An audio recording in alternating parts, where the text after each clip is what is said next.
Radar de Notícias de volta ao vivo pela TV Guarulhos e também pela pela Vivo HD no 508. Recebemos agora aqui a doutora Charmila, ela que é advogada, especialista em direito familiar, vai contar pra gente aqui como é que teve mudanças na lei do divórcio, teve também mudanças na lei de guarda, né, compartilhada. Ela vai explicar os modelos de guarda que tem aqui e o Radar de Notícias também com transmissão ao vivo, pelo YouTube, pelo Facebook.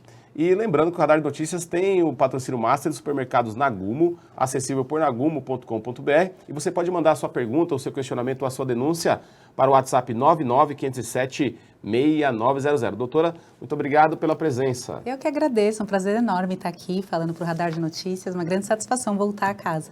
Que ótimo. Doutora, tem aumentado o número de divórcios ou deu uma parada? Olha, o IBGE, inclusive, colocou que esse ano está batendo o recorde novamente do número de divórcios. Então, as pessoas estão se casando mais, isso é um dado do IBGE, mas também estão se divorciando mais. Uhum. Inclusive, o último dado de 2021 falava que a cada 3 casamentos, um terminava em divórcio. Então, você vê que sim, realmente é um dado. O amor é muito lindo, começa tudo maravilhoso e a gente torce muito para que dê certo, mas infelizmente em alguns casos não tem jeito, chega a separação, chega o divórcio. Mas o importante, doutora, é chegar a um divórcio, na minha opinião, em que haja, mesmo que você precise da justiça para determinar o que é o certo, mas que não haja violência, porque há casos de violência, né? Explica pra gente aí como é que essa questão, enfim, teve mudanças na lei do divórcio. Sim. E também essa questão quando há violência, como é que a questão de guarda, vamos explicar para a audiência como é que está funcionando isso. Vamos explicar. O divórcio, na verdade, ele vem sofrendo várias evoluções ao longo da história, né? A gente fala hoje de 46 anos de lei do divórcio. Então, até 1977, o casamento era algo indissolúvel, ou seja, não acabava. Até quando? 1977. Ô, louco. Então, assim, a lei do divórcio veio, com isso, possibilitou, antes era o desquite, né? A pessoa desquitada era super mal vista na sociedade, era praticamente marginalizada. E com a lei do divórcio começaram a vir muitas alterações, dentre elas a possibilidade de casar de novo. Então, você podia desquitar, mas não podia casar de novo. Era quase um crime. Aí veio a lei do divórcio. Né? Hoje pode, né? Hoje a pessoa que se divorcia, ela pode casar novamente sem nenhum problema. Civil, uma outra pessoa. Exatamente. A questão da alteração que veio em 2010, o divórcio sofreu uma grande mudança positiva no sentido de facilitar a vida de quem quer se divorciar. Então, até 2010, quando já existia a lei do divórcio, primeiro a pessoa precisava fazer um processo de separação, e aí faz o processo de separação judicial, passado um ano após esse processo, tinha que pedir o divórcio. Nossa. Então, assim, era... para dificultar mesmo, Para dificultar. E tinha juiz que fazia uma audiência de conciliação para tentar ver se esse casal não voltava. Ou seja, era uma intervenção do Estado, o Estado metendo a colher na vida alheia. Isso mudou. Então, a partir da emenda 66 de 2010, permitiu-se o divórcio direto. O que isso significa? Casou, no dia seguinte acordou, não quero mais, não precisa mais ter esse tempo e nem o processo de separação prévio. E o que aconteceu? A lei, a emenda, ela não deixou tão claro se a separação judicial era algo que foi afastado, ou seja, o casal não pode pedir uma separação primeiro, ou ela eliminou.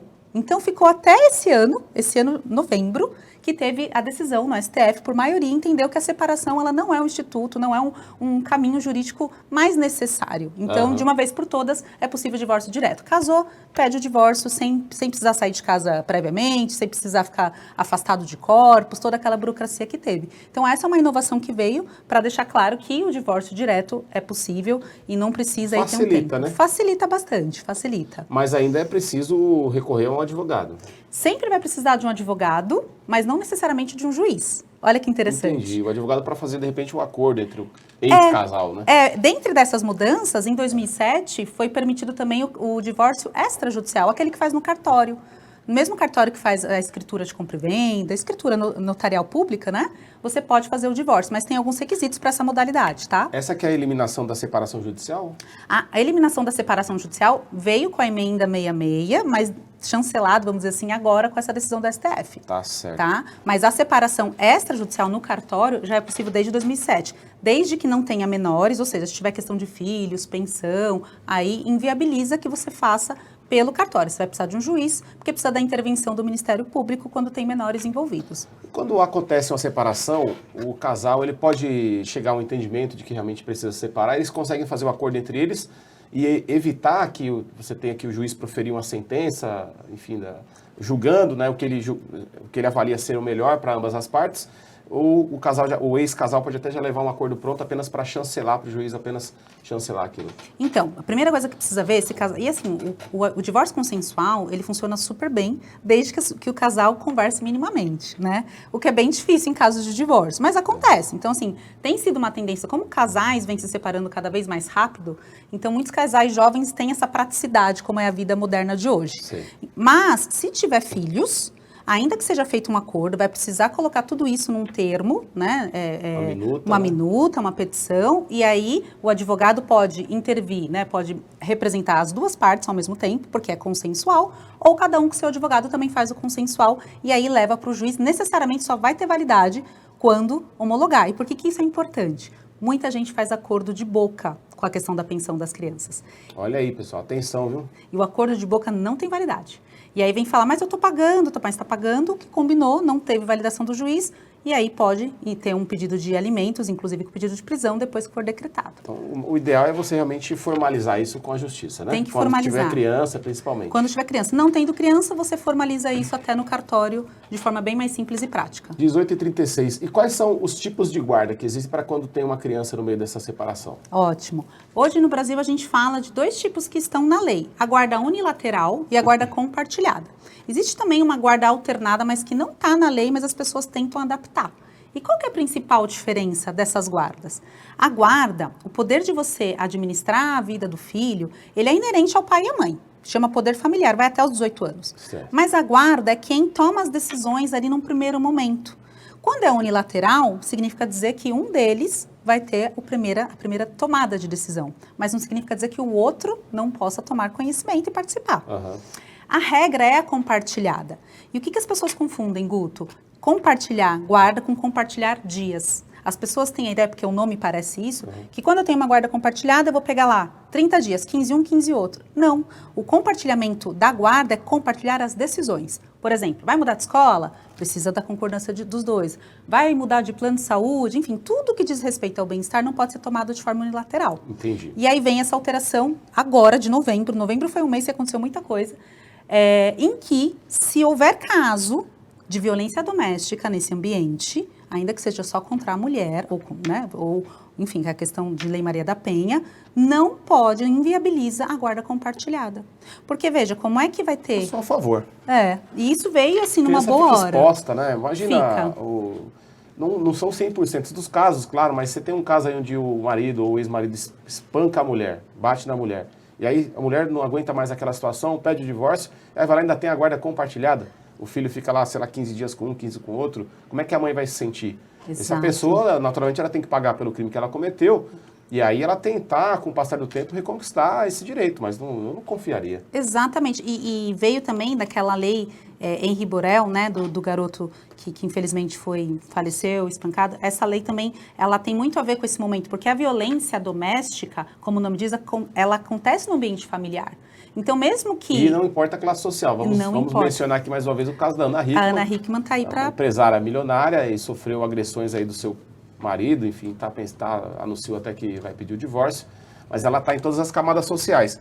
Eu avalio que a mulher, especialmente a mulher negra, ela sofre mais violência. Estatisticamente isso é comprovado. Do que as outras, as demais, mas ela está em todas as classes sociais, né? Exato. E quando tem violência doméstica, assim, como é que faz para... Você já pegou caso assim com violência doméstica? Já. Separação? Muito... Tem até uma pergunta ali, eu quis fazer a pergunta aqui, olha lá, como é que acontece a audiência de violência doméstica? A Maria Roberta tem uma pergunta anterior que o Rafa vai pôr aí também para a doutora responder aqui. Tá, legal. Mas vamos nessa aí, ó. Como é que acontece a audiência de violência doméstica? Maria Roberta. Vamos lá. Até pegando um gancho com o caso da Ana Hickman, né? Quando existe a violência doméstica, a mulher ela vai à delegacia, ela noticia que ela foi vítima de violência doméstica e mesmo que ela não queira seguir com o processo, automaticamente o processo vai seguir, porque é o procedimento criminal. Então, mesmo que ela não peça, como foi noticiado no caso da Ana Hickman, que ela não teria pedido nenhuma medida protetiva. No sentido de ele não pode se aproximar a 500 metros, não pode fazer ligação, ela não pediu, mas não quer dizer que ela não possa pedir depois e que o próprio Ministério Público venha pedir. Porque qual que é o objetivo da lei? Proteger a vítima, e a vítima tem medo. Às vezes ela não pede justamente para ele não ficar sabendo que ela pediu.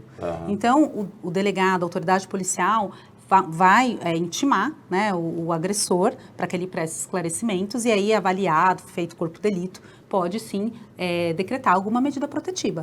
E nesse caso, inclusive, se isso se estender também a outras pessoas ali da família, ele pode inclusive restringir o contato com familiares também. Como uma forma de ele não ficar ali pressionando e constrangendo essa mulher. E algo muito importante que as pessoas acham que a violência doméstica, ela se restringe à agressão física. E a violência doméstica, para a lei, ela é muito mais do que isso. Ela é a agressão psicológica, moral, sexual, patrimonial e a física. E geralmente a agressão física é a última que acontece. Geralmente começa com a humilhação, com o xingamento. A violência patrimonial, nesse caso, que também está sendo dito da Ana Hickman, onde ele administrava sozinho os bens, ela não tinha muito acesso. Isso também é um tipo de violência contra a mulher. Tá certo. Doutora, 18h41, uma última pergunta. Como é que funciona a questão da definição da pensão? Pensão alimentícia, pensão para a ex-esposa, pensão até para o ex-marido, porque também acontece, obviamente que a imensa maioria dos casos são de violência doméstica partindo do homem, né? O homem é o principal autor desse tipo de crime. Mas também acontece o contrário, eu pelo menos já tive conhecimento como jornalista de casos em que o marido, a gente até dá risada, mas não é um caso de se brincar. Onde o homem era espancado pela mulher. Acontece. E vivia ali uma situação humilhante. Sim. Ser humilhado, tanto do ponto de vista físico e psicológico também, né? Exatamente. Acontece também do outro lado, com menos frequência, claro, né? Claro, assim, a violência, relacionamentos tóxicos e violência é uma questão que não está relativa ao gênero masculino ou feminino. O que acontece é que a Lei Maria da Penha, ela foi criada para tipificar o crime contra a mulher como um tipo crime específico. Mas existem agressões contra o homem, porém a gente vai se utilizar do Código Penal sem fazer relação com a Lei Maria da Penha. Mas também tem medidas ali para esse homem que também é vítima. Ele também tem medidas restritivas ali, mas típicas do Código de Processo Penal. Certo. E sobre a definição da pensão alimentícia, realmente o limite é 30%, é menos, é mais? Como é que funciona isso? Esse 30% é um mito. A lei, ela não fala que é 10, 15 ou 30%. O que existe é um entendimento majoritário das decisões no Brasil. E assim, o que a justiça faz? A justiça olha para aquela criança e para aqueles geritores, né, aqueles pais. Então, ela fixa da seguinte forma: quais são as necessidades dessa criança, vai considerar o padrão social, vai considerar o que ela necessita, se é uma criança especial, que tem outras necessidades, além de uma criança que não tem uma deficiência, por exemplo, e a capacidade financeira. Então, assim, por exemplo, vamos pegar um Neymar da vida, né? Por mais que, né, imagina colocar 30% do Neymar. Assim, não, né? Muita coisa. É muita coisa. Pois é, então o que a lei faz? Vamos ver o que atende às necessidades dessa criança. E aí vem que geralmente, mas tem exceções, não passa de 30%. Geralmente, mas tem casos que passam, como por exemplo, pais que têm mais de muitos filhos e que um filho tem uma necessidade especial e tem uma condição, não vai comprometer a própria subsistência, porque a pensão alimentícia tem que ser prioridade. Então o juiz pode passar sim esses 30%. Tá aí, uma ótima conversa aqui. Bom, teve mais uma pergunta, só volta ali fala de união estável. Daqui a pouco o Elton Soares aqui conosco, ó. Sobre casais em união estável, um divórcio é mais simplificado a ponto de nem precisar de advogado? Essa união estável podia ser tema de só um debate, porque a união estável, eu falo que ela é instável. Porque basta você... Olha, ela não tem uma certidão de união estável como é uma certidão de casamento. Então, quando o casal, muitas vezes tem um que acha que está numa união estável e outro acha que não.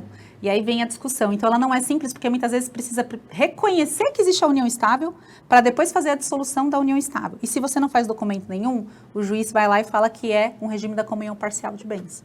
Então, assim, não é mais simples, assim, costuma ser até mais complicado. Entendi. Então, uma pessoa que não é casada no papel, mas mora junto ali há 5, 10 anos, ela aprovando, ela tem, teoricamente, direito numa separação a metade do que o casal construiu naquele período.